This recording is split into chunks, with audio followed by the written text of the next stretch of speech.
जय जगन्नाथ सांग मैंने आज आम बाहर केन्दुझर जिला केन्दुझर जिले में माँ घटगाँ तारिणी दर्शन कलु दर्शन करापर आम बाहर सीता बीच देखा लोकेशन बहुत भल लगे। तो आपण मैंने आसतु भी देखु बुलतु आउ सीतापुंज पहाड़ उपर उठिलु पहाड़ उपर माँ सीतांकर पथर खोल मूर्ति थिला से दर्शन कलु दर्शन कर बहुत खुशी लगे।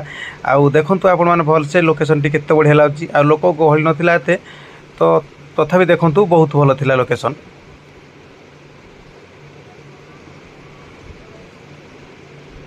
पहाड़ चढ़ाई टी डर लगे देखा गले चढ़िया तो एत डर नहीं तथापि बहुत भल थिला।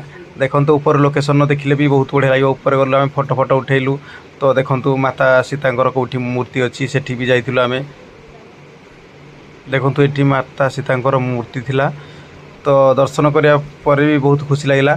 तापर देखो आम ऊपर को गलु ऊपर लोकेशन टी देखा बहुत बढ़िया तो आखपाख जहाँ भी लोकेशन थिला सेठी पाखापाखि सबुआड़े देखले खाली पत्थरमय बड़ बड़ पत्थर थिला। देखो ये लोकेशन टी बहुत बढ़िया व्यू बहुत थिला भल आ दर्शन सारिया पर आम आसी घर को पुणी फेरिलु।